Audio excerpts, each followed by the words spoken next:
de ahí salió una estrella incandescente. Fue una explosión y de ahí salió una estrella incandescente que fue este planeta junto con otros, obviamente. Entonces esta estrella se apaga, se congela, se descongela y ahí viene todo un proceso de vida. Y de ahí toda la información en relación a las entidades biológicas, ¿no? Primero procariontes y después eucariontes. Primero las cianobacterias que vienen directamente de las algas. Después vienen las arquebacterias, que esas son muy organismos que como entidades biológicas traen un potencial evolutivo muy interesante porque como han sido sometidas a factores extremos, casi inhóspitos, ahí están las bacterias. Por ejemplo, hay bacterias que no les gusta el oxígeno, hay algunas que sí, algunas les gusta la luz, otras no. Algunas les gusta el agua, otras no les gusta el agua. Algunas les gusta mucho el calor. Se han encontrado bacterias en el magma, por ejemplo, en la lava de los volcanes, ¿no?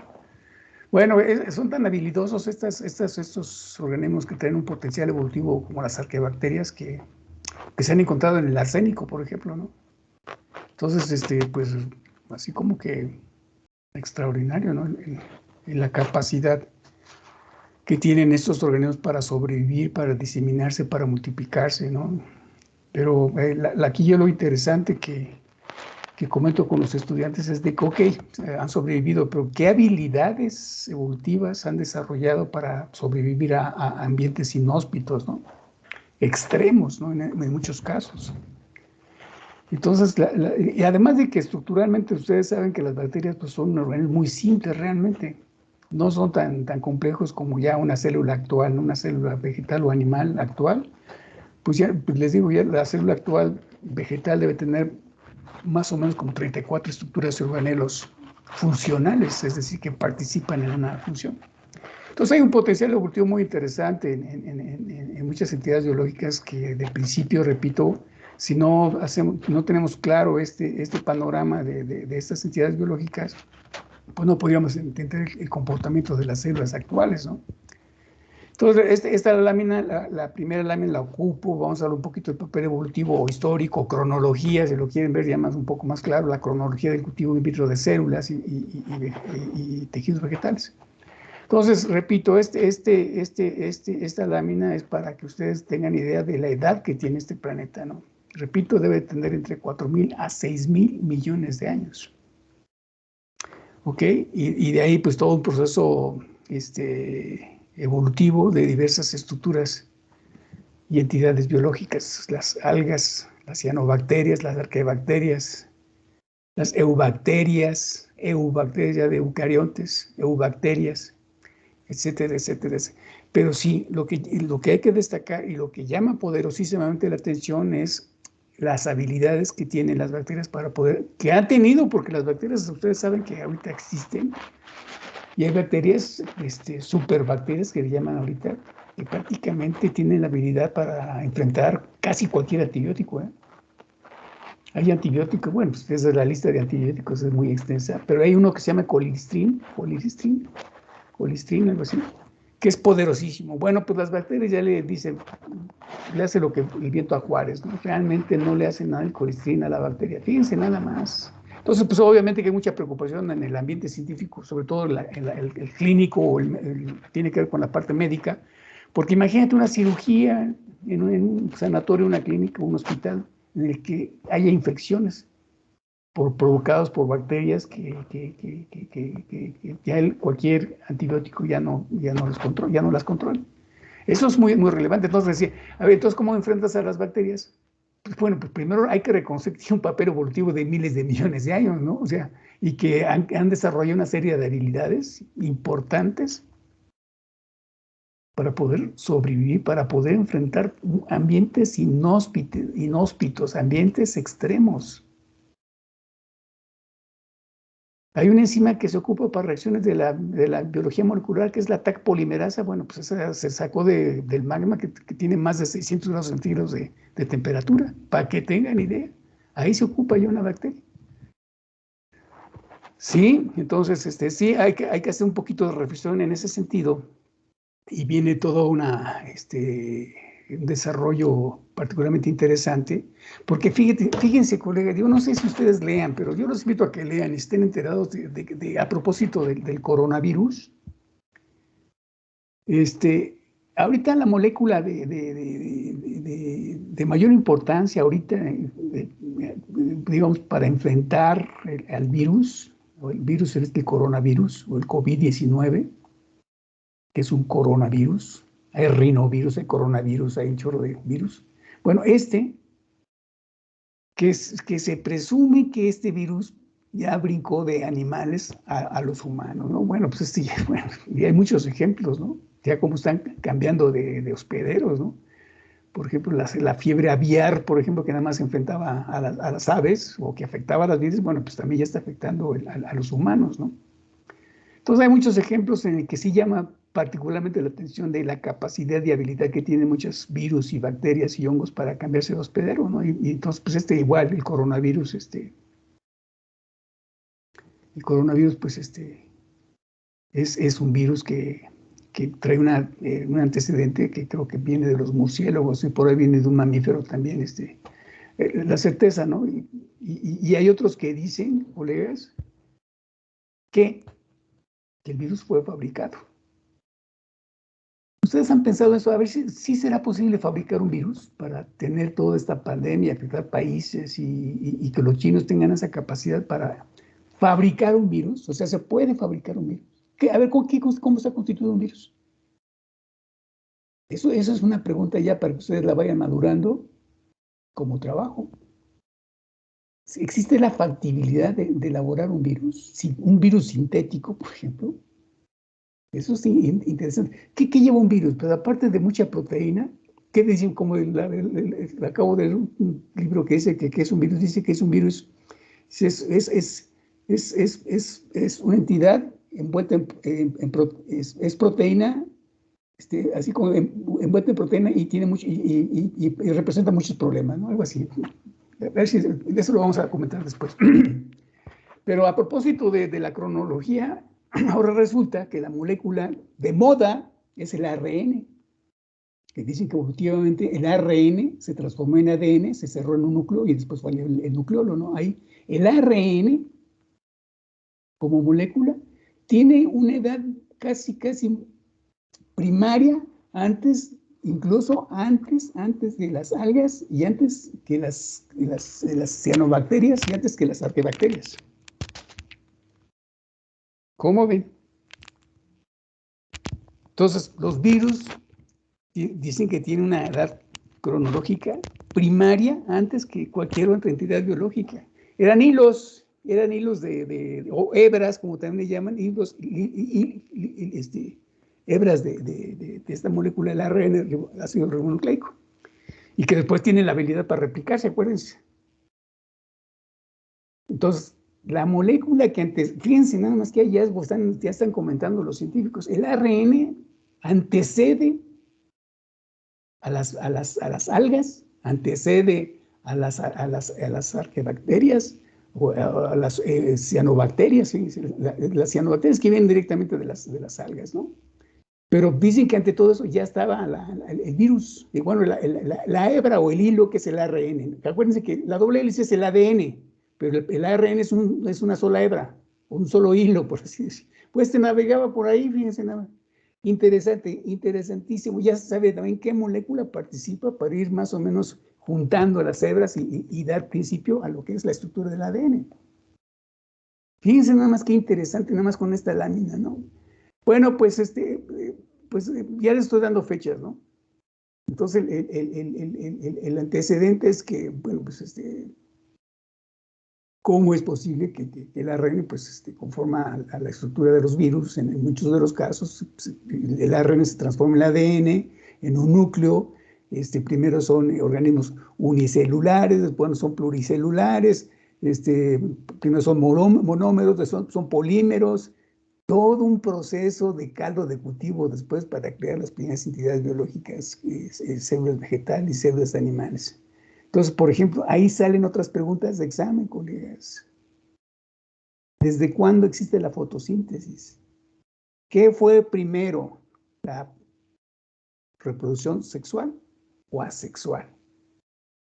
¿Cuándo emergen las cianobacterias? Pues ahí se empiezan a sacar la numerología de más de 2.000 millones de años, etcétera, etcétera, etcétera, etcétera, ¿no? Pero entonces ahí están las características de los procariontes que evolucionan a eucariontes y que más o menos llevan un periodo de más de 2.000 millones de años. Fíjense nada más.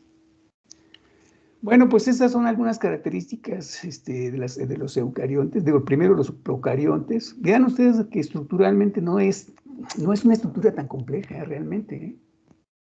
No es. Esta es la parte de su ADN, sí, su parte nuclear. Hay otros estudios que está disperso, ¿no? Y ven ustedes, ya la célula eucarionte, pues ya está conformada con muchas estructuras orgánicas. Yo repito, actualmente te han contado más de 34 estructuras orgánicas funcionales, o sea, que se sabe que participan en alguna función metabólica, fisiológica, bioquímica, de enlace, de activación, etcétera, etcétera, etcétera, ¿no? Pero vean ustedes, dicen que las bacterias son tan inteligentes, colegas, son tan inteligentes que dicen que cuando enfrentan un factor extremo o inhóspito o de estrés, se juntan todas las bacterias, hacen team back, vamos a hacer team back, y transfieren su ADN y crean una superbacteria. Y todas las otras prefieren morirse, sacrificarse para crear una entidad biológica superpoderosa. O sea, cada bacteria cede parte de su estructura de base genómica, que sería el ADN, y crean una bacteria, superbacteria. Dicen, de los hallazgos que es para explicar su sobrevivencia, su diseminación o su dispersión. ¿Ok? Entonces, yo les digo, a ver, volvamos a insistir en el sentido de explicar por qué si traen un potencial evolutivo de hace de miles de millones de años, ¿qué han hecho o qué habilidades han desarrollado para poderse diseminar o dispersar o multiplicarse? Bueno, ustedes me pueden decir, pues es que tienen habilidad para mutar. Sí, sí, cierto, fíjense. Sí, sí, sí. Cambian, si transfiguran, se transfiguran. Si, los virus si eran filiformes, ahora son poliédricos. Si eran poliédricos, ahora son filiformes. Tienen esa habilidad para mutar. Pues lo estamos viendo con el coronavirus. Está enfrentando ya las técnicas de las vacunas, ¿sí? Que es otra vez la técnica del ADN, el del ARN. Pues ya se creó otra variante que le llaman, ¿no? Otra variante del coronavirus, que es la Delta. Ya hay creo como a partir de ese que ya hay dos nuevas variantes. Y esa es la lucha diaria de los científicos. Ahora ya con toda la manipulación de la ciencia y la tecnología aplicada a la estructura del ARN, pues ya dice cualquier variante, ya le sacamos el genoma y enfrentamos con otra vacuna para esa variante. En términos muy rápidos, porque acuérdense, la historia de las pandemias en la humanidad, bueno, para obtener una vacuna, eran al mínimo 5 años, y mientras pues se moría mucha gente. Ahora en menos de un año sacaron las vacunas, ¿se dieron cuenta? En el 2020, a finales de ya por ahí septiembre, octubre, ya tenían del año pasado las vacunas. Como con 6 vacunas, ¿no? De diferentes empresas, ¿no? Acuérdense, hay una competencia de quién vende más, ¿no? La inversión económica es cuantiosa también, ¿no? La que han desarrollado todas estas empresas poderosísimas en Europa y en Estados Unidos principalmente, ¿no? Entonces, bien interesante el tema de la papel evolutivo de las estructuras que como entidades biológicas traen antecedente evolutivo muy, muy, muy importante, ¿no? Ok. Pues estas son algunas características también en cuanto a tamaños, el genoma, cómo se divide, si tiene la división celular, qué tipo de organelos se encuentran en las membranas, la nutrición, qué tipo de metabolismo energético tienen, si presentan o no el citoesqueleto y el movimiento intracelular con organismos, repito, procariontes, el tamaño, y aquí los eucariontes, ¿no? En cuanto a organismos con membrana, pues no presentan estos, y aquí hay muchos, por ejemplo, mitocondrias, el retículo endoplásmico, cloroplastos, lisosomas, núcleos, etcétera, etcétera, etcétera, colegas. Son 34.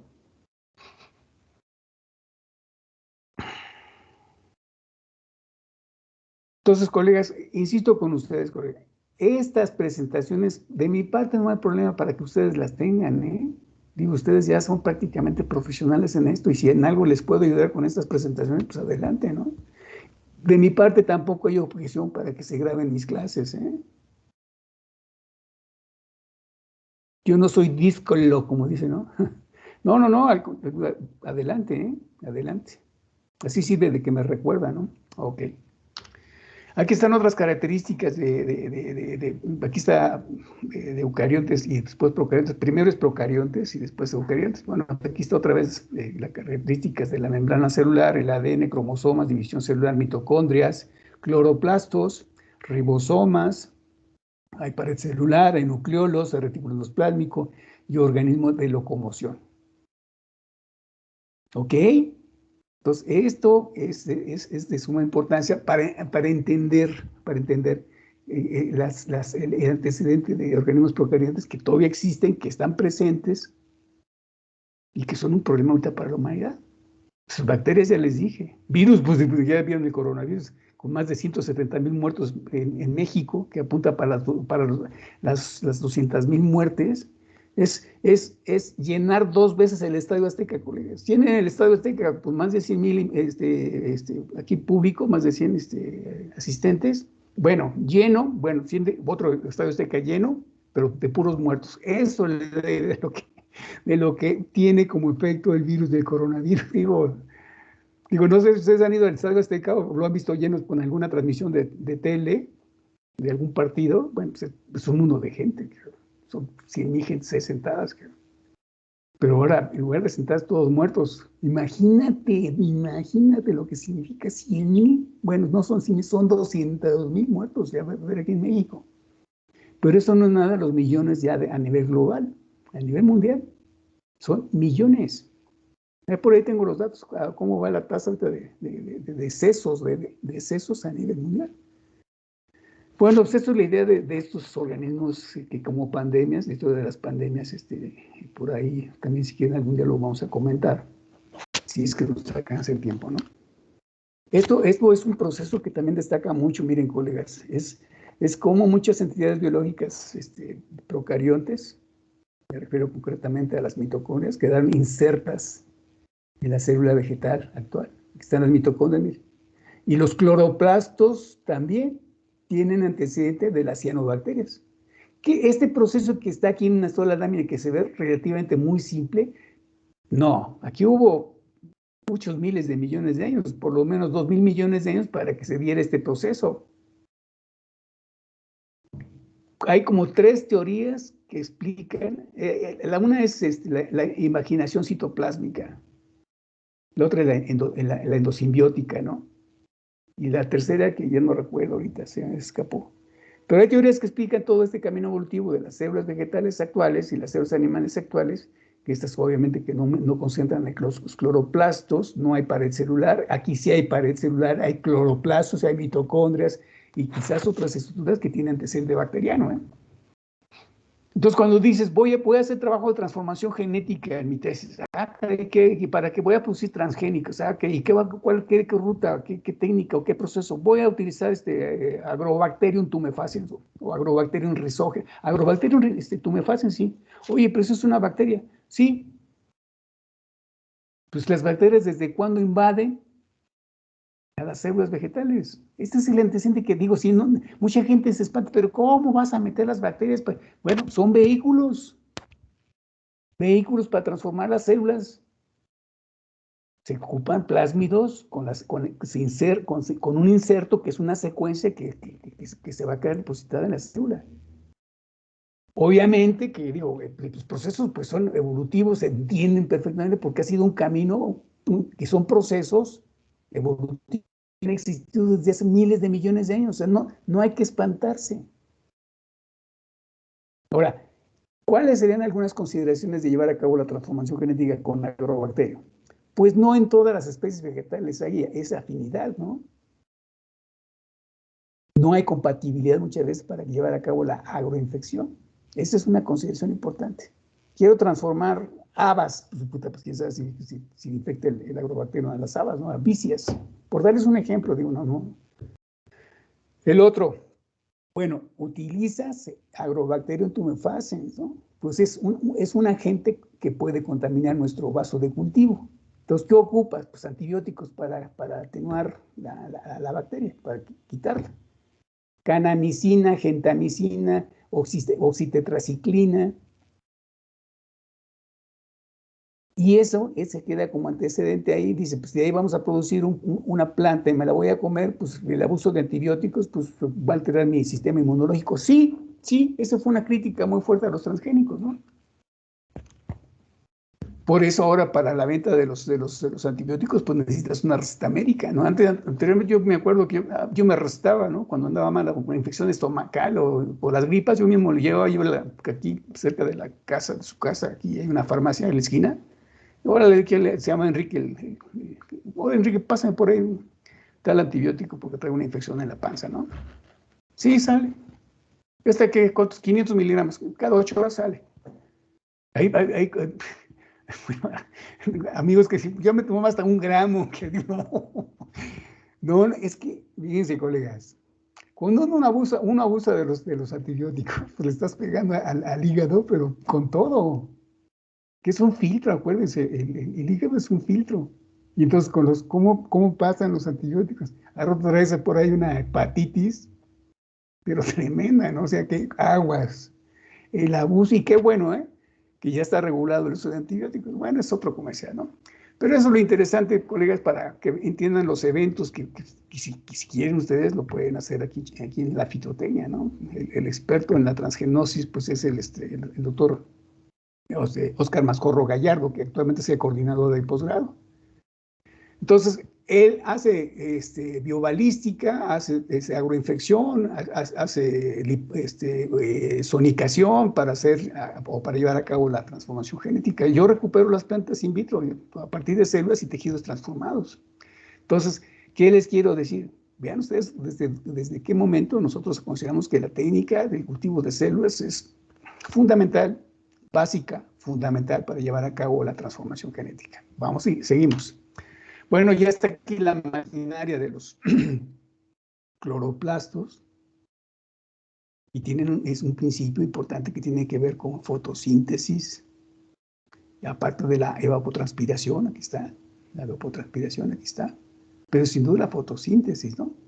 Que es un principio por demás muy importante, que a estas alturas del partido ustedes ya son profesionales para explicar la energía luminosa para transformar en energía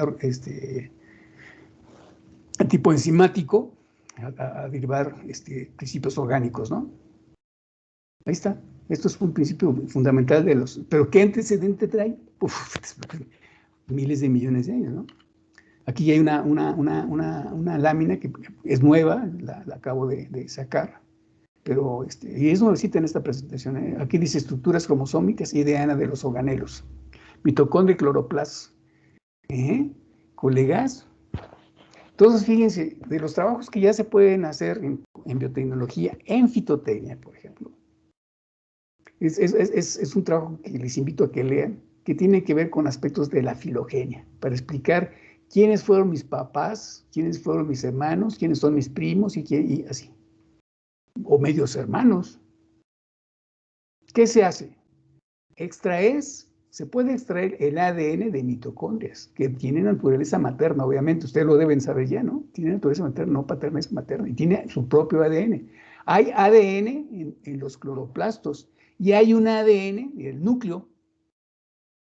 Entonces, los tres para estudiar filogenia, o el principio de la filogenia, se puede hacer. Ya se hizo en aguacate, colegas, con el doctor Barrientos, Abelardo Barrientos Priego, y una alumna que es uno de los mejores trabajos en los que me ha tocado participar, y le agradezco mucho al doctor Alejandro que me haya invitado a conformar parte del comité. Y salieron unas publicaciones, pero de veras, fueron muy reconocidas, ¿no?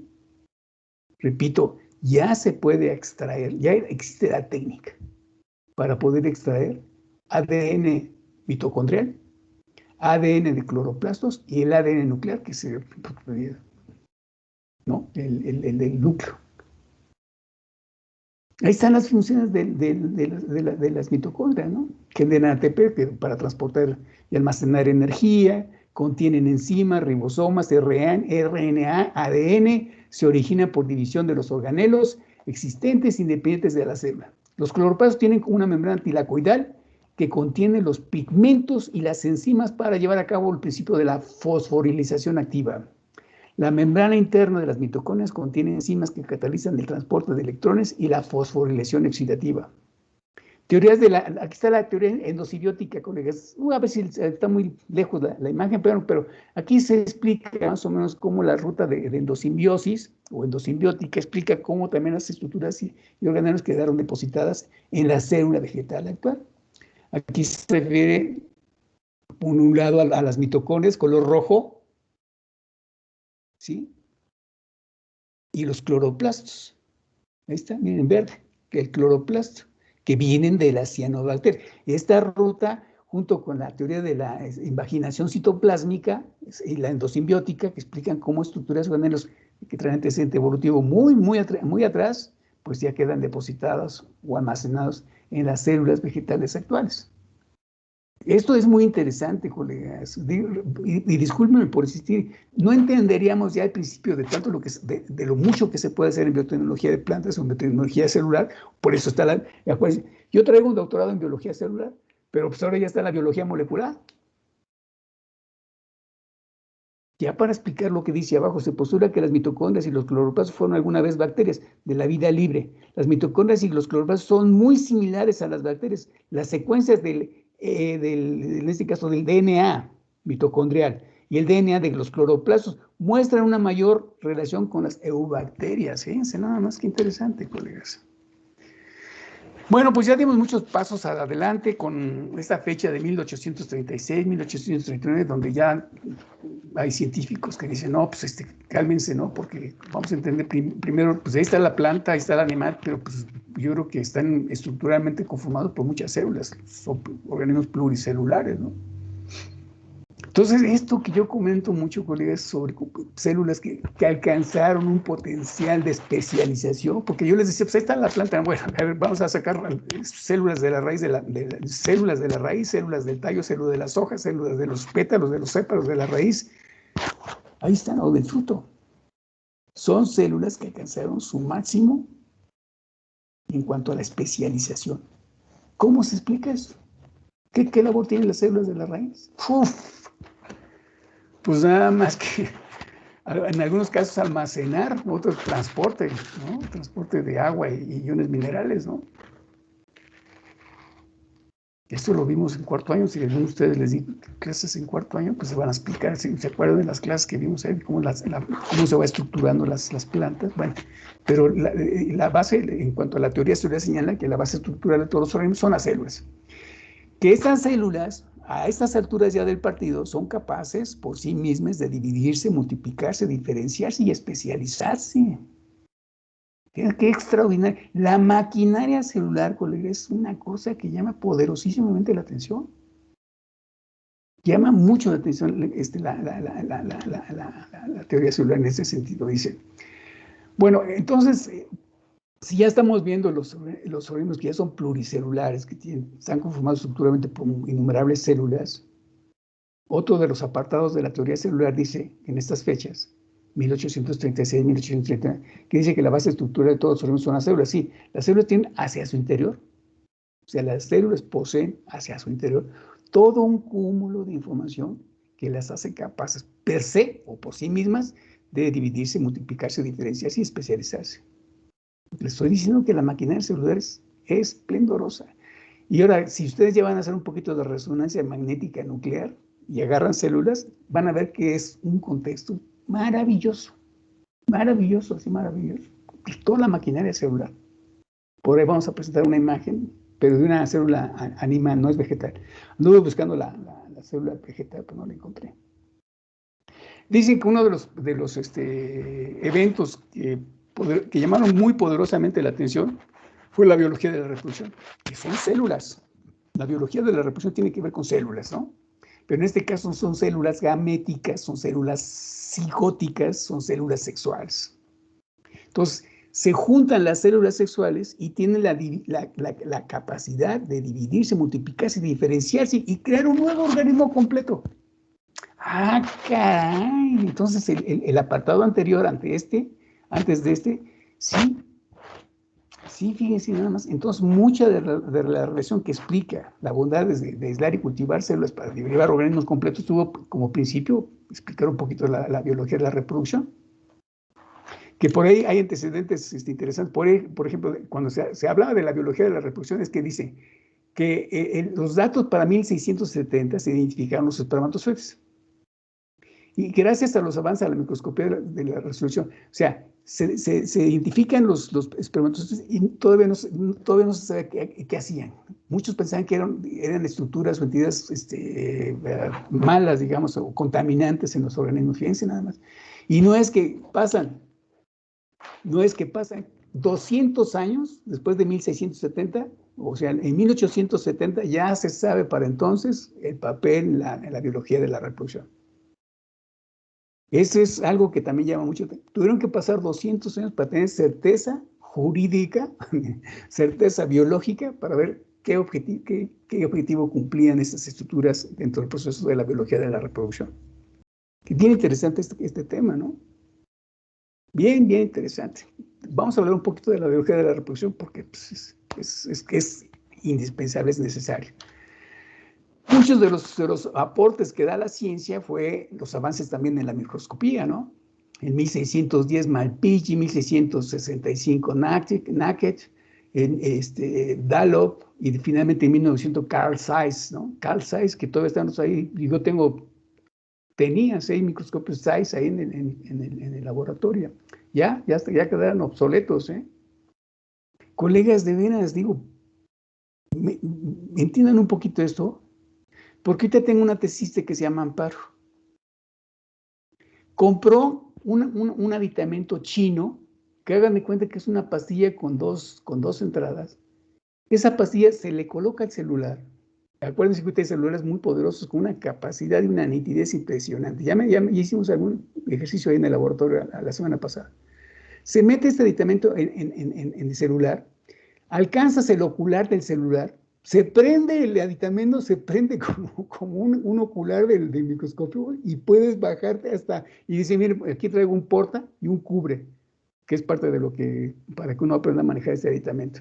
Y ahí estuvimos tomándole fotos a los haces vasculares con un celular, ya ni siquiera ocupamos un microscopio. Le costó 600 pesos. Digo, oye, pues pásame tu link porque pues yo sí fácil puedo comprar unos 10 aditamentos para que los estudiantes vengan y aprendan y tomen fotos ahí, ¿no? Bien interesante este aditamento que Amparo llevó. Amparo está haciendo maestría, está trabajando alcatraces ahí conmigo en el laboratorio. Alcatraces, las calas. Entonces, y luego hay otro aditamento bueno, vamos a suponer que está viejo, ¿no? Pero aquí hay otro aditamento que yo tengo en el laboratorio, donde se pega el celular aquí, se enlaza aquí, y vas tomando, ajustas y puedes tomar las imágenes. Y ahora ya con la capacidad que tienen los celulares para editar, ¿no? Ya los puedes editar, le puedes meter contraste, quitar luz, lo que quieras, ¿no? Bueno, ese es otro. Otro de los eventos en este proceso evolutivo para entender un poquito el cultivo de células es que decían los investigadores, a ver, ¿por qué las plantas crecen? ¿Por qué la parte geotrófica, ¿no? Pues ¿por qué tiene esa polaridad siempre para abajo la raíz y para arriba los tallos, ¿no? Bueno, y dice, ¿pero qué es lo que permite que la planta vaya creciendo? ¿Qué hay adentro? A ver, ¿qué hay?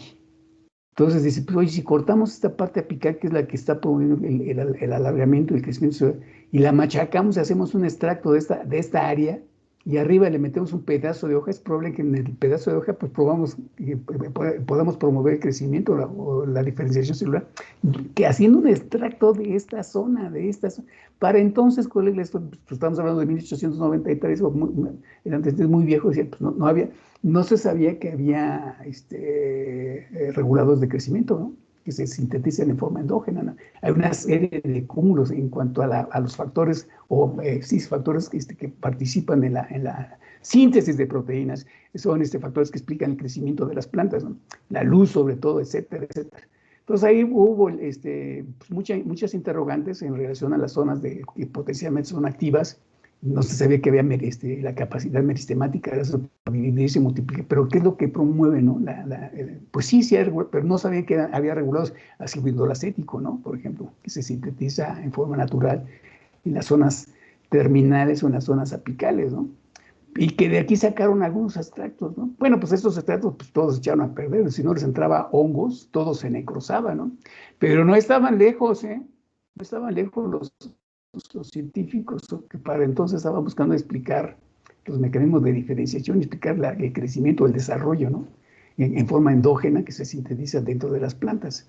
Y dice, las plantas en zonas de crecimiento activo, zonas meristemáticas, pues algo que llama mucho la polaridad, porque hay estructuras fuertemente geotróficas y otras estructuras son fuertemente fototrópicas. Buscan mucho la luz, ¿no?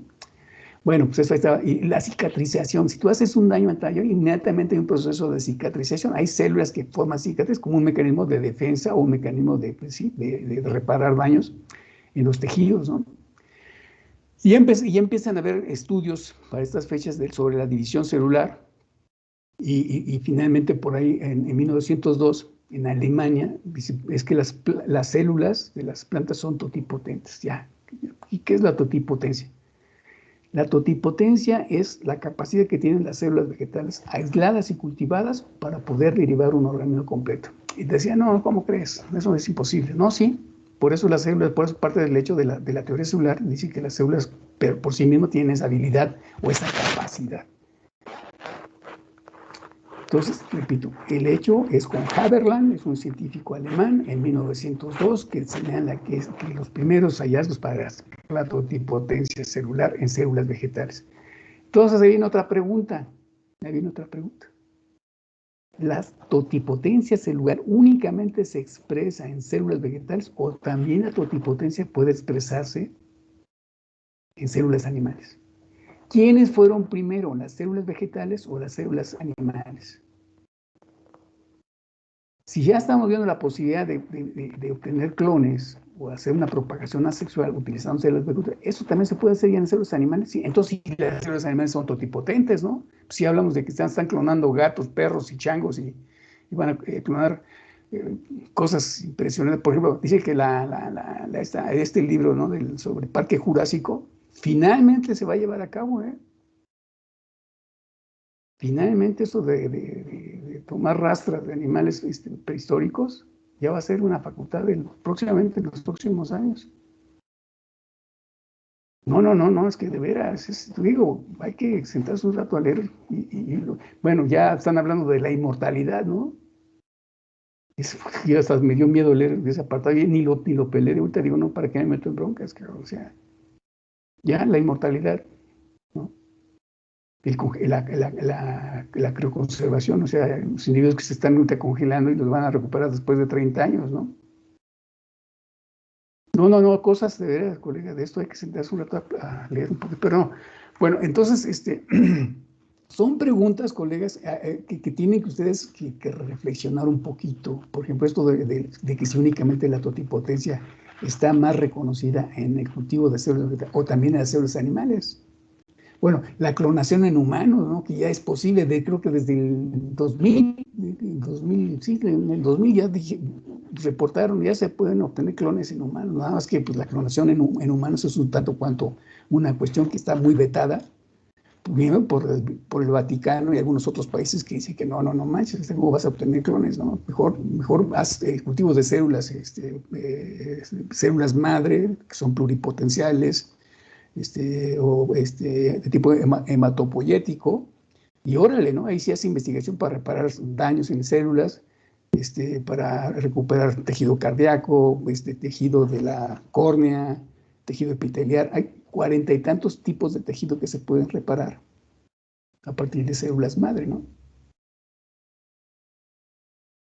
Es ¿cómo se llama? El que tenemos en la columna vertebral, este tejido que está ahí, bueno, se me fue. Pero sí hay especificidad para recuperar ya células de tejidos específicos, de más de 42, 43, 44 tejidos específicos que está conformado nuestra estructura anatómica u ósea del humano. Digo, está bien, lo de las células pluripotenciales, las células madre, y eso es un apartado muy interesante que también vamos a comentar en una de las clases. Pero, por ejemplo, hablando ya de los cánceres, pues hay mujeres que por sufrir cáncer en las glándulas mamarias, pues pierden el seno, ¿no? O pierden un seno, depende de la gravedad del asunto, pero entonces ya con las células madre específicas para el crecimiento de las glándulas mamarias, eso pues se puede meter ahí y pueden las mujeres recuperar su seno o sus senos. Es algo impresionante, colegas, de veras. Vamos a ver, ¿no? Ahora sí que despacio por las piedras, pero estos son comentarios meramente generales, los vamos a tocar más adelante, puntos y comas, ¿eh? No se pierdan las clases que vienen, por favor.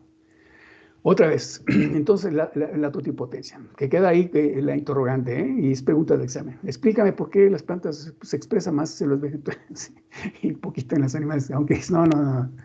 Si ya está diciendo que se pueden clonar humanos, se están clonando animales, entonces deben ser iguales, ¿no? Pues primero, la capacidad evolutiva, ¿quién fue primero? Bueno, entonces en las plantas de zonas de crecimiento activo, pues ya dice, sí existe la actividad meristemática de células, ¿no? Que se dividen y se multiplican a pasos agigantados. Estudios de o sobre la división celular, el aislamiento de cultivos de fragmentos de tejidos, explica la diferenciación celular. Ya empezamos a hablar de la diferenciación celular aquí, ¿eh? Entonces, les decía que, pues que casi el uso de extractos, desde entonces, se presentaba, tuvo muchas limitaciones porque todo se contaminaba. Es como si cuando mueres una manzana o un aguacate, pues se necrosa y se muere, ¿no? O se deshidrata. Hay un proceso de necrosamiento, de oxidación que también le llaman en manzanas. Dejas una taza de café, pues, todo llena de hongos, se llena de hongos, llegas a los 3 días y encuentras una nata de hongos. Entonces, un hallazgo que particularmente también resultó muy importante fue el descubrimiento de los antibióticos. Eso también los vamos a contar en una de las clases. ¿Cómo se obtienen los antibióticos? ¿A qué nivel operan los antibióticos? ¿Cómo hay antibióticos bioestáticos o biocidas? ¿Eh? Entonces, acuérdense que los antibióticos, pues, particularmente valiosísimos en la Primera y Segunda Guerra Mundial, pues la gente decía que le tiraban a los heridos, las grandes heridas provocadas por los fusiles o por las bombas estas que lanzaban, pues nada más les tiraban, creo que calidra, ¿no? En la herida para que cicatrizara o para que se previniera un poco la infección, pero morían porque no, pues, de las infecciones, hasta que finalmente descubrieron la la penicilina, que viene del penicillium, que es un hongo del penicillium, se obtiene la penicilina, y esto ya fue un hallazgo sumamente valioso para frenar las infecciones provocadas en las personas heridas por conflictos bélicos, ¿no? Entonces, esto es 1926, 1934. Entonces ya vamos juntando la parte de la fisiología, de las plantas. Ya empezamos a hablar sobre la diferenciación celular, sobre la totipotencia. Después ya vienen los hallazgos o descubrimientos de los reguladores de crecimiento. Acuérdense que muchos se sintetizan en forma endógena o sistémica, xilema, floema, hasta la punta, y tantoaucinas y citosina. Este periodo va más o menos de 1934 a 1957, el proceso para descubrir los reguladores de crecimiento. Y entonces ya hay una plataforma muy importante para dar las condiciones de qué suministro le damos a las células o a los tejidos aislados para promover la diferenciación celular. Entonces, los medios de cultivo se vienen mejorando, se vienen siendo con la participación de más constituyentes y se vienen mejorando, ¿no? Sin duda, la participación de los reguladores de crecimiento ya agregados es un hallazgo muy importante y muy reconocido en la historia del cultivo de células.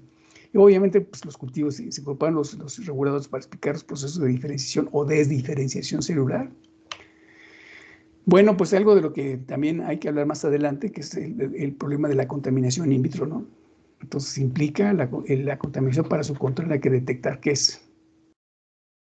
Si es bacteria, bueno, ¿qué bacteria es? Si es un hongo, ¿qué hongo es? Entonces, aislarlo, hay que identificarlo y eso nos va a ayudar mucho a prevenirlo y a combatirlo. Ahorita con Amparo estamos trabajando diagnóstico molecular. diagnóstico molecular para tener precisión de las bacterias y cómo combatirlas. Con Arlet, que es otro estudiante de posgrado, Arlet, estamos trabajando el diagnóstico molecular para precisar bacterias y hongos y virus en agaves, en agave mezcaleros. También está ahí trabajando la parte de diagnóstico molecular. Entonces, esto es básicamente el proceso de detección y aislamiento, para tener un proceso de identificación pleno, claro, para ayudar a prevenir y a combatir. Acuérdense que si tenemos virosis en plantas, pues hay muchas estrategias que como terapias in vitro permiten recuperar plantas libres de patógenos, plantas certificadas libres de patógenos. Entonces aquí está el cultivo in vitro de células. Ya hay muchos procedimientos para tener un control eficiente o eficaz de la presencia de hongos y bacterias. También hay procesos para controlar el proceso de necrosamiento de tejidos. Hay una serie de incorporación de antioxidantes, como el carbón activado, el nitrato de plata, el polivinilcloridona, y hay L-cisteína, luz y temperatura, luz o ausencia de luz, etcétera, etcétera, etcétera. Entonces, no es tan fácil lo del cultivo de células. Ustedes están pensando que ya las plantas crecidas dentro del tubo es una papita, como dicen los chilangos. No, están equivocados. Si no controlas esto, hay muchas plantas que se defienden, ¿eh? Ustedes le hacen el corte o la disección y empiezan a desprender aceites, gomas, látex, como muchas euforbiáceas, como la nochebuena, desprenden mucho látex. Ahí cómo lo controlas. O taninos o fenoles que tienen que ver con procesos para el necrosamiento, ¿eh? Entonces, si no controlas esto, pues no avanzas, ¿eh? Por eso yo siempre recomiendo la fase de bioensayos, los que sean necesarios, bioensayos que son medios muy simples para sacar, hasta no tener el control de esto, de todo esto.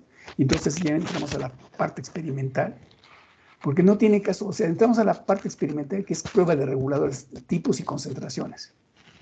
¿Y si todo se nos contamina? Entonces son bioensayos sin reguladores, son medios básicos para ver qué se nos presenta. Si en este caso ven ustedes las láminas, pues ahí están unos hongos impresionantes, parece ser penicilio en este. Pero ahí también y estos además, pues es una competencia, ¿no? Realmente, o sea, tú siembras tu explante, se presenta el hongo y empieza a crecer mucho más rápido que la respuesta morfogénica in vitro. Las bacterias igual, las bacterias en 24 horas ya las puedes ver, los hilitos, yo les llamo velitos ya, están las bacterias ahí en el medio del cultivo. Los hongos, las esporas ya empiezan por ahí a exponerse, igual, como velos de algodoncito, ya. Y en términos de días tienes esto, ya, la competencia ganó el hongo, ganó la bacteria y el explante se quedó ahí atrás. Bueno, pues en la historia de estos procesos metodológicos para obtener plantas in vitro, el término in vitro se refiere a las condiciones de tipo de base controlado, ¿eh? O sea, todo lo que está aquí dentro tú lo controlas. Luz, temperatura, reguladores, comida, todo. Son las condiciones in vitro dentro del vidrio. In vitro es condiciones controladas. Otros dicen condiciones artificiales. Medios artificiales, luz artificial, temperatura, ¿sí? Y aquí tienes el crecimiento. Estos son manzanos, ¿sí? Para que tengan idea de lo que... Imagínate 10 manzanitos, 10 frasquitos con esa respuesta. Esta es la propagación masiva. Aquí estamos multiplicando, está en una fase de multiplicación. Ven ustedes, no hay raíces todavía, no hay raíces. Entonces ahí están los buenos tallos, buenas hojas, buen crecimiento en cuanto a vigor. Ahí está. Entonces las mejoras de los medios de cultivo pues, se mejoran con la adición de otros constituyentes de los medios de cultivo. A propósito de los extractos, colegas, de los extractos orgánicos, como lo que observamos ahí, que maceraron los ápices o las regiones apicales o terminales, hicieron los macerados, pensando que ahí estaban los extractos que podían promover el crecimiento o la diferenciación de células y tejidos. Bueno, déjenme decirles que los extractos de antecedente orgánico aún se aplican, ¿eh? Aún se siguen utilizando. Por ejemplo, el agua de coco, el extracto de pulpa de plátano, pulpa de papa, el extracto de malta, la caseína hidrolizada son muy recurrentes. Yo casi muy poco, el agua de coco, yo tengo entendido que la maestra Villafuerte ocupa mucho el agua de coco para sus orquídeas, está clonando muchas orquídeas, y que el agua de coco es así como que les gusta mucho a los tejidos, a las células de estas plantas, de las orquídeas. Entonces, vamos a terminar de leer esto. Dice, bueno, cada vez los medios son muy pertinentes, mucho mejor, en cuanto a constituyentes, muy perfectibles para las labores que se hacen para hilar y cultivar células y tejidos vegetales. O, sin duda, el uso de antibióticos para control de contaminación es igual, ¿eh? Nosotros podemos llegar hasta el final de incorporar el antibiótico al vaso de cultivo para frenar la bacteria. Pero necesitamos saber qué bacteria. Pues, acuérdense, ¿no? Hay especificidad. Pues yo le decía a Amparo, métele oxitetraciclina, pero es que no sabemos qué bacterias. Métele oxitetraciclina porque la oxitetraciclina es de amplio espectro. Pero pues es que ya estábamos desesperados, ¿no? Porque pues todo se le contaminaba con bacterias. Y probamos, bueno, desde el peróxido de hidrógeno, agua caliente, eh, bueno, ya parecía que íbamos a meterme una bomba de neutrones para acabar con la bacteria, pero ya están dando los resultados de la. Bueno, digo, para que tengan idea de lo que significa esto, colegas, el trabajo de diagnóstico molecular que la chica esta que Amparo le hicieron en el colegio de posgraduados, iba a decir, le costaron a su director, que es un prestigioso número 1 de Alcatraces, que está allá en el campo experimental de Chapingo y en Veracruz, en Huatusco, pagó 16,000 pesos para este diagnóstico. Pues fue para bacterias, para hongos y para virus. Ya se detectaron los hongos. No hay virus, pero sí las bacterias. Las bacterias ya vienen en camino. Yo creo que la próxima semana nos entregan qué bacteria es. Ya nos dijeron qué hongos y que sí son hongos, y ya nos dijeron qué hongos son. Y entonces yo les decía a Amparo, métete y haz junto con ellos, sabe cuál es la metodología y eso obviamente pues tú lo vas a anotar como son tus resultados para tu tesis, pues los incluyes para la tesis. ¿Qué cree? No la dejaron pasar al laboratorio, ni siquiera le van a dar el plano metodológico para la identificación. Tienen vetado esa información, está así patentada. Entonces le van a entregar los resultados, pero no saben qué plano metodológico ocuparon. ¿Qué equipos ocuparon? ¿Qué reactivos ocuparon? No saben. Entonces la chava se está rascando el cabello. Bueno, 16,000 pesos pagó. Y le dije, ¿sabes qué? Bacterias. Bacterias. Entonces ya fue y platicó con la encargada del laboratorio del colegio posgrado y dijo, oiga, bacterias. No encontramos bacterias, pero ¿cómo no? Aquí están las bacterias. Ya llevó los tubos, le llevó las muestras de los rizomas y eso. Y parece que otra vez van a trabajar específicamente para bacterias. Oye, digo, nos están cobrando 16,000 pesos y creo que los resultados no convencen. Entonces parece que la doctora se animó a hacer ya una prueba específica, una prueba molecular específica para detectar o para identificar bacterias en Alcatraz. Es un trabajo de Amparo. Que ahora que entremos al laboratorio la van a conocer. Es una chava que, mis respetos, trabaja, no tengo ni idea. Si es necesario ir sábado y domingo, ahí la van a encontrar en el laboratorio. Bueno, entonces vamos a seguir leyendo el uso de antibióticos para el control de contaminación. Pues muy bien, avances científicos sobre funciones reguladoras de crecimiento de toxinas y citocinas en 1934 y 1957 ya estaban muy bien. Bueno, obviamente ya vienen para acá los estudios de la genética, pues ahí, acuérdense, por ahí 1954, ¿no? La doble hélice, 1953, la doble hélice, Watson y Crick, ¿no? Los compadres ahí, el reporte de la doble hélice como la estructura molecular, así como ahorita el ADN para 1953, con Watson y Crick, así que se cuenta que premio Nobel, carajo, premio Nobel. Creo que el reporte apareció en la revista Nature, ¿no? Nature, creo que sí, Nature. Fue el reporte de estos científicos cuando dan a conocer el mundo las bondades del ADN, ¿no? Cómo se conforma el ADN, los nucleótidos, ATGCT, y hay todos los enlaces, ¿no? Peptídicos que se tiene, y con eso explicarlas todo lo que significa la herencia, las características hereditarias conferentes del ADN, ¿no? No, imagínate, eso fue un hallazgo, pero muy reconocido, ¿no? Así como ahorita las chicas, hay dos biólogas que les dieron el premio Nobel, a esta Carpentier, Doudna y a Carpentier, que son dos biólogas, dos mujeres biólogas, y se acaban de dar el premio Nobel de la Paz por sus aportes en la cuestión de la edición genética, ¿no? Una de ellas, ya saben, las entrevistas, ¿no? En los medios periodísticos, oiga, ¿cómo fue que usted se interesó en esto de la genética y de lo de los genes y de los Pues dice, fíjense que pues, yo estaba muy chiquita, creo que tenía 10 años o 6 años, dice, y mi papá me regaló un libro. Así que el libro fue Peter Pan o la muñeca fea, no. Le regaló el libro este de Watson y Crick sobre las leyes de la herencia, o sea, el ADN. Y luego de que eso, pues, qué bueno, pues sí se lo aventó. Y de él le nació el interés por la genética y por los genes y todas las leyes de la herencia y todas esas cosas. Una de ellas, no recuerdo si fue Downey o Carpentier, ¿no?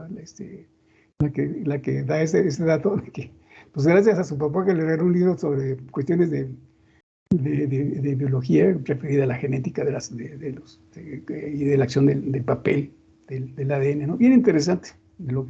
Por cierto, he visto como 5 entrevistas que le han hecho a la científica, ¿no? Muy interesante sus comentarios, de veras. No es gente aquí como que ya tienes el premio Nobel y ya se vuelve inalcanzable. Sigue siendo muy modesta ella. Y tiene su equipo de trabajo y mucha gente y siempre reconociendo al equipo ese. Pues a mí me tocó dar la cara, pero atrás de mí hay como 20 gentes trabajando esto, ¿eh? Entonces eso me parece muy, muy humilde, muy genuino y muy honesto de los científicos, ¿no? Hay gente aquí, bueno, ya, ya tocas a la oficina, ya no te reciben. Se vuelven inalcanzables, están arriba de un ladrillo, carajo. Gente, pues, ¿qué le pasa, no?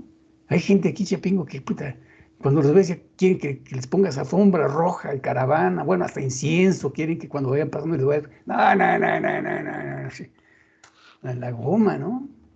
No, pues pues yo les decía, yo con mucho gusto les ayudo lo que yo pueda, no hay problema, las veces que quieran platicar, platicamos y no hay ningún problema, ¿eh? Bueno, seguimos, dice, los avances de estudios sobre la genética, la fisiología, la bioquímica celular de plantas. Bueno, pues de 1960, 1970, muchos de ustedes ya nacieron aquí, ¿no? No, no es cierto, 79, 80 creo ustedes, ¿no? Avanza en el cultivo in vitro de yemas, ápices, tallos, ya todo muy padre. Avanza en la biología celular, tanto en estructuras y organelos y su funcionamiento. Ya cada vez se entiende más, ¿no? ¿Qué hacen las mitocondrias? ¿Qué hacen los cloroplastos? ¿Qué hace el aparato Golgi? ¿Qué hacen las membranas? ¿Qué hacen las vacuolas? ¿Qué hacen los polisomas? ¿Qué hace el núcleo? ¿Qué es el nucleólogo? Todo eso, ¿no? El ARN, el ADN, genes, cromosomas y todo eso, ahí viene, ¿no? Entonces ya en 1972, por ejemplo, ya se pueden hacer estudios sobre la base genética a partir del cultivo de embriones cigóticos, ¿no? A ver, ¿explicas la embriogénesis somática? Acuérdese, hay 2 respuestas morfogénicas, una asociada a la embriogénesis somática, que está aquí, a partir de células que conforman la estructura que es cigótica. Esta es una estructura cigótica, o sea, es una estructura celular que es el embrión cigótico sexual. Bueno, a partir de este le podemos sacar más hijitos, ¿eh? Todas las células que conforman el eje son totipotentes. O sea, pueden derivar nuevos organismos a partir de esto, y estos son ya somáticos, embriogénesis de aquí. Y eso es una práctica muy recurrente en el laboratorio, ¿eh? Lo hemos hecho en maíz, en trigo, en amaranto, para promover embriogénesis somática a partir de estructuras embrionarias, en este caso, de embriones. Pero a ver, ¿responden igual embriones inmaduros que maduros? No. ¿Dónde hay más riesgo de variantes? A ver, pregunta de examen. ¿En embriones maduros o menos en embriones inmaduros? ¿O más en embriones inmaduros y menos en embriones maduros? Ah, ¿verdad? No está tan papita. Bien, ustedes, el cultivo in vitro de granos igual para las cuestiones de mejoramiento genético, obtener plantas haploides, isogénicas, homocigóticas, líneas puras, pues aquí está. Esta es una práctica que hacemos en el laboratorio, colegas. Se viene desde definir el tamaño del botón floral, unicelular, fase temprana tardía, unicelular, bicelular, bicelular, trinuclear, fase tétrada, etcétera, ¿no? Y vean ustedes la capacidad que tienen para manifestarse la totipotencia. ¿Esto qué viene? ¿De los granos de polen o viene de la teca, del saco polínico? Si viene del saco polínico, ¿qué nivel de ploidía traerá? ¿Haploide igual o diploide? Miren cuántas preguntas ya de examen, ¿eh? Bueno, pues dice, a mí no me interesa producir plantas, me interesa producir raíces. ¿Por qué? Porque en esta planta los ingredientes activos se sintetizan y se concentran en la raíz. Y me interesa mucho evaluar los ingredientes, es decir, que se sintetice más. Y es más, cultivar células de esto para que yo me lo voy a llevar al bioreactor y para hacer un escalamiento impresionante de los principios activos para producir fármacos. Ah, caray, pues sí, me parece muy bien. Bueno, pues igual la rizogénica, ya no me interesa la planta. Yo he visto garrafones de 20 litros llenos de raíces, colegas, llenos de raíces. Por eso los esquemas de propagación de in vitro dicen, a ver, ¿qué problema tienes? Pues es que esta planta no enraiza. Es muy difícil promover el enraizamiento. A ver, vamos a llevar un trabajo de transformación genética y le vamos a meter Agrobacterium rhizógenes para producir raíces. Ah, caray. Entonces, aquí donde están los garrafones llenos de raíces, sin duda yo creo que le metieron Agrobacterium rhizógenes para formar raíces, no para formar, en este caso, tumefacios, tumores, ¿no? Como la tumefacia, ¿no? Pero aquí es rizógenes, colega. Y él estudiando hasta secretos de Estado, ¿eh?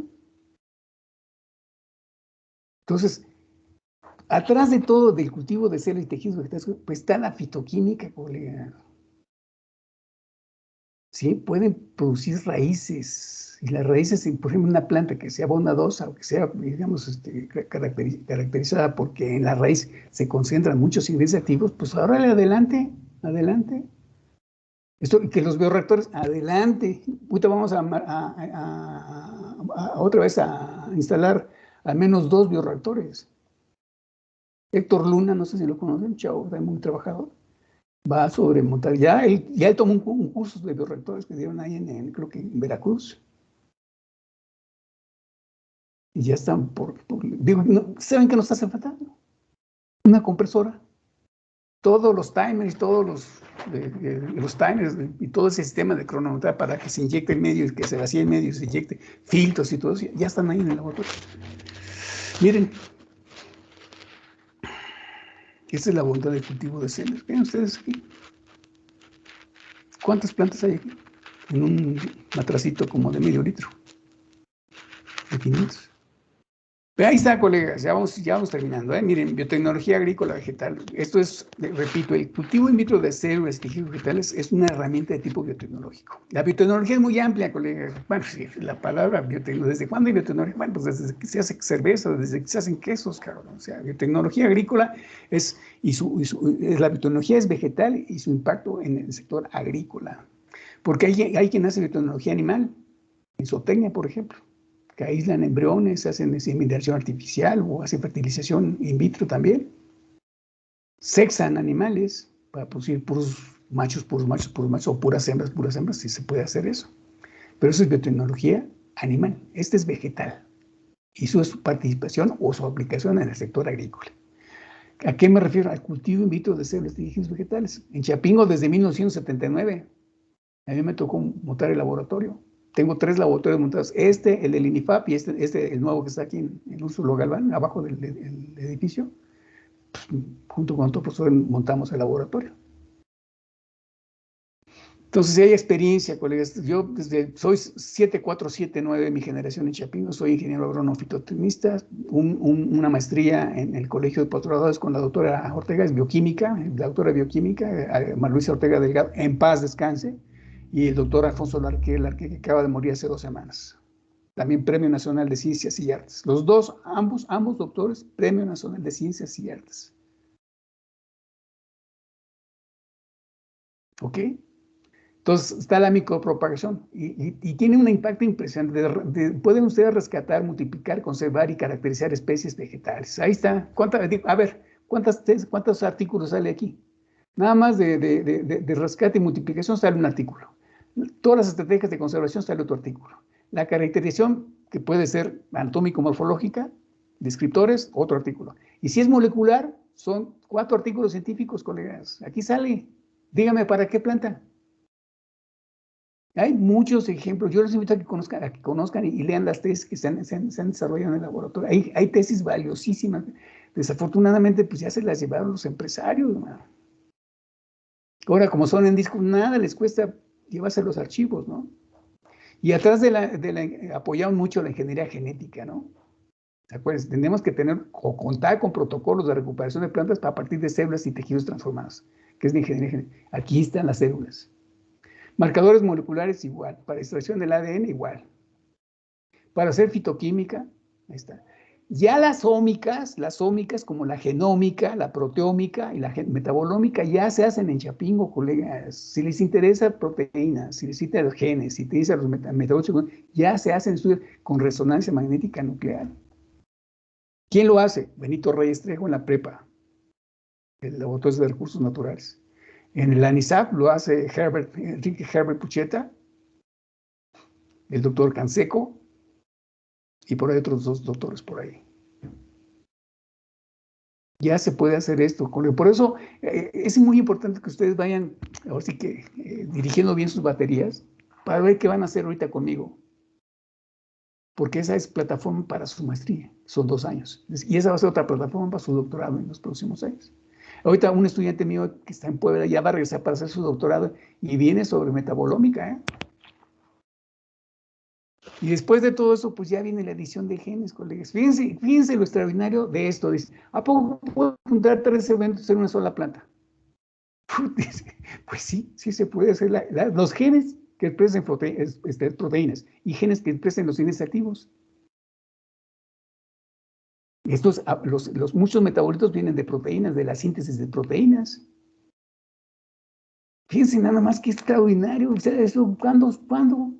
Pues ya se puede hacer. En este sentido, repito, estos tres aparatos, las ómicas, ¿la puedes hacer en un solo cultivo? Sí, sí se puede. Sí se puede. Hasta acá ya estamos ahorita, colegas. Y miren, lo de la edición de genes, ya les dije, fue una propuesta que llevamos a trabajar, al menos el doctor Mascorro, un científico muy connotado en la NISAP, el Laboratorio Nacional que está ahí en Chapingo, y su servidor. Y me dijo el científico de la NISAP, ¿qué necesitas, José Luis? Necesito una centrífuga para aislar los protoplastos y unas enzimas. Cuenta con ello. Es más, la centrífuga te la regalo. Pero se murió, le dio un infarto. Nos quedamos esperando al doctor y le marqué como 30 veces a su celular. Ya no llegó. Pero ahí está el doctor Mascorro que dice, pues ya está ahí por cierto, ahí está una tesis muy completita, muy bien elaborada de una chica que hizo edición genética para ver qué cosa es y cómo se hace. ¿En qué consiste?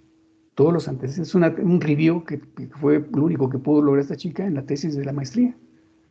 También le voy a conseguir los datos de la chica y si gusto para que busquen la tesis. Es de lo mejor que he hecho, que como documento de bibliografía se ha escrito sobre este apartado de sobre edición genética. El doctor Mascorro está muy metido en esto y parece que ya están los planteamientos para un proyecto en el que obviamente yo voy a estar. Pues se necesitan protoplastos. ¿Y quién es el que ocupa para aislar los protoplastos? Pues yo. Ya están los microscopios.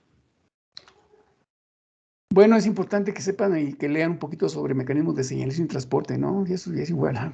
El antecedente primario fue en los 80, 90, en los 90, avances en la biología molecular para producir transgénicos, toda la técnica del ADN recombinante a partir de 1990. Ya voy otra vez la biología celular en cuanto a estructuras organelas, 1990, en este periodo.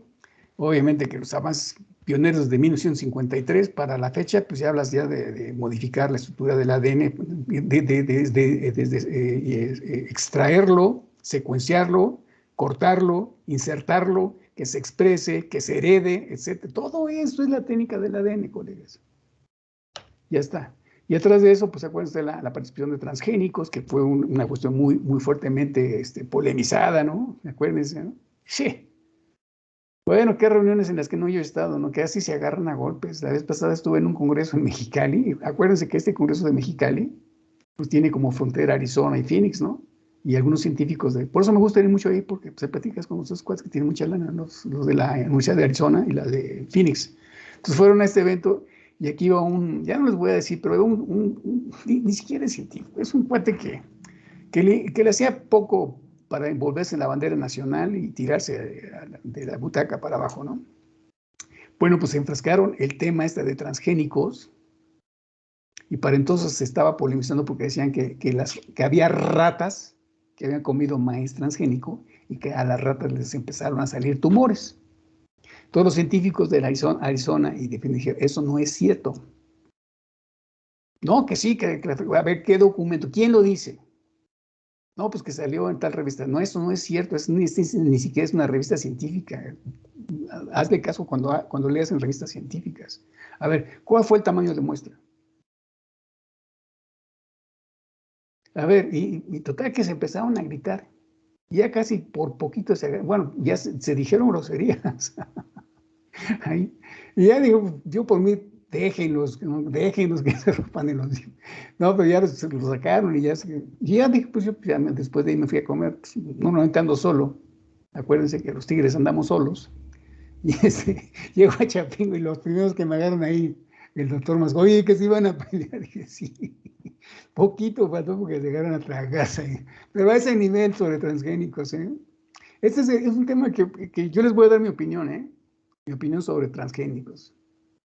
Y espero que, digo, ustedes tendrán su mejor opinión también, pero yo les voy a dar lo que sé. Pues ahí la transgenosis muy fuertemente criticada. Ven ustedes este elefante con su col, este pescado que parece también como la coliflor también. Esta manzana que es mandarina. Aquí está otra oveja y otra bueno, pues este plátano que más bien es una zanahoria. Y eso es, ¿no? La transgenosis habla de poder, aparte de tener el estudio de la secuencia genómica que se desea expresar, es que esta secuencia puede ser nueva, diferente o extraña. ¿Se acuerdan, no? De aquel eslogan que decían que habían producido plantas resistentes a frío, porque habían sacado la secuencia de pescados que habitan en la Antártida. O sea, es la secuencia de un animal que es un pescado a las plantas. Tantas cosas, colegas, que vamos a platicar en esto, ¿eh? Aquí están la ADN y la ARN, todo el avance en la biología molecular. Aquí está ya la proteómica, la metabolómica, todos los avances, han subido en un intervalo de 1900 al 2009. Es impresionante, ¿eh? Los avances tecnológicos. Ya viene la edición de genes, que dice que no es edición, que es corrección de genes, ¿no? La técnica. También vamos a hablar mucho sobre esta técnica, ¿eh? Ya estoy preparando las láminas, que es algo particular muy importante, a propósito de la moda ¿cómo se llama? De la molécula que está muy de moda, que es la molécula del ARN, ¿no? Colegas, pues, habría espacio para preguntas. Muchas gracias. Adelante, colegas. Si tienen preguntas o dudas, esta es una mera introducción. La clase que viene, vamos a hablar un poquito sobre las líneas de investigación que yo tengo. ¿Sí? Ya, o sea, para que ustedes vayan, ahora sí, metiéndole baterías a lo que ustedes quieren hacer, les voy a dar toda la información sobre mis líneas de investigación, que no únicamente es la micropropagación, ¿eh? Hay un chorro de cosas, como ya lo pudieron advertir ahí, que se pueden hacer gracias al cultivo de células. Y si la base estructural de los organismos vivos son las células, bueno, la base estructural para que son las células se pueden utilizar para muchas cosas, ¿eh? Para muchísimas cosas. Pues vamos a dar lectura de las clases que vienen. Repito, la clase que viene van a conocer mis líneas de investigación. ¿Qué cosas hago y qué cosas he hecho? O qué cosas he hecho y qué cosas hago y qué cosas pueden hacer conmigo. Si no es conmigo, les digo con quién. O quiénes quiénes podrían conformar. Gracias a Dios yo tengo, pues, bueno, más uno que no me quiere. Bueno, yo tampoco lo quiero a él. Pero de ahí en fuera, casi con toda la universidad, con todos los profesores tengo buena relación, ¿eh? Casi con todos, más uno, un tipo que después les voy a decir quién es. Pero pues, ni modo, él se lo pierde, ¿no? Sí, así es que pues, puedo recomendar con muchos amigos que tengo, ya sea aquí o en cualquier institución nacional, incluso si quieren viajar al extranjero, igual podemos hacer cartas de presentación y con muchísimo gusto, ¿eh? Entonces sí, pero tienen que tener claro o claridad con respecto a qué es lo que quieren aprender o hacer o resolver en problemas, ¿no? Les decía de la chica esta que se fue a Oaxaca a hacer su estancia preprofesional. Se llama Yesenia, no sé si la conocen, Yesenia. Bueno, Yesenia ya bien interesado en una planta medicinal que está en su rancho, en su pueblo, y ya vamos a trabajar. Yo le decía, pues si quieres, pues, te presento con el doctor Benito Reyes Teo, que es muy amigo mío, la autora Diana Guerra, también de mucho aprecio, o bien con Enrique Pucheta, ¿no? Enrique Herbert Pucheta, que está en la NISAP. Nada más que este científico es uno de los científicos más connotados, de veras. Bueno, sale mucho a Francia, a Italia, no, casi no está aquí en México. Y Enrique, perdón, y el doctor Benito Reyes Trejo, pues nos conocemos desde hace muchos años, hemos trabajado juntos, hemos publicado juntos, y la autora Adriana Guerra, que también es muy amable, muy gentil con nosotros. Entonces, no habría problema para que hicieran un poquito de metabolismo, estudios de metabolitos secundarios. O bien con el doctor, ¿cómo se llama? Mascorro, para hacer transgenosis, producir transgénicos. Ha trabajado mucho los jitomates para resistentes a sequía, ¿eh? Y para frío también. Hay jitomates, los jitomates son de Enrique Rodríguez Pérez, no sé si lo conozcan, un chaparrito que anda por ahí. Enrique Rodríguez Pérez, o con los materiales de Aureliano Peña Lomelí, o con los materiales de Mario Pérez Grajales. ¿Qué otras gentes andan por ahí? Bueno, pues en ornamentales también se puede hacer mucha investigación científica, con frutales ni se diga, con hortalizas ya le estoy diciendo, o con básicos, ¿no? Hemos trabajado también los amarantos del doctor Barrales ahí en el laboratorio. El doctor Barrales me dijo, oye, quiero que hagas chaparros mis amarantos porque con el aire se me caen y se pierde mucha panoja y se pierde mucha semilla. Quiero que los hagas más chaparritos. ¿Cómo? Pues promoviendo la variación somaclonal. Fíjense nada más. Ya induces o promueves las nuevas variantes somaclonales del amaranto y vas seleccionando las chaparritas. Y esa fue una tesis de maestría en la que también estuvo el doctor Agustín López Herrera. Hay un chorro de cosas que hay que hacer, colegas. Yo les invito a que vayan perfilando sus mejores pretensiones científicas, profesionales, y yo estoy aquí de este lado para apoyarles y pues en lo que yo pueda colaborar también con muchísimo gusto. Preguntas, colegas. Es espacio para preguntas o comentarios o dudas. A ver, Alfa, what is your opinion about this? Giovanna, Tania, Jazmín, Leonel. ¿Preguntas? ¿No tienen preguntas? Yo sí, profesor. Bueno, un comentario, no sé. A mí me interesa trabajar con el trigo, pero me han comentado que en la biotecnología es un poco difícil porque es tetraploide. Entonces quisiera como, no sé, ahondar un poquito en ese tema. Sí, ya se transformó genéticamente el trigo. Hay una tesis ya de transformación genética en trigo. Pero, Ahora te digo, ¿qué es exactamente? ¿Cuál sería tu proyecto de maestría y doctorado? Producir materiales androestériles. Y la androesterilidad se puede trabajar muy bien a nivel de cultivo de células, ¿eh? Después te doy justo más eso es lo detalles. que, bueno, justo ese es el Pero tema que me interesa. mira, el líder nacional de trigo es mi compadre, es del INIFA. Soy muy amigo de él, que es el doctor Villaseñor, Héctor Eduardo Villaseñor Mir. Y su hermano también es muy amigo mío. Pero es el líder nacional del trigo. Me dijo, ojalá puedas promover la androesterilidad en trigo. Yo, órale, mándame un estudiante o yo lo busco y nos ponemos a trabajar sobre el tema. Cosa que ni siquiera en CIMIN han hecho, no han podido hacer. Ok, después lo encuentro a las semanas y me dice, oye, compadre, ¿qué onda? Si ya no lo hagas en trigo, hazlo mejor en cebada, porque trigo ya está reportado, ya obtuvieron los androestériles en no sé qué país. En cebada no hay nada, entonces en cebada, que también es experto en cebada él, y en avena, puedes producir los androestériles, materiales androestériles, o la androesterilidad.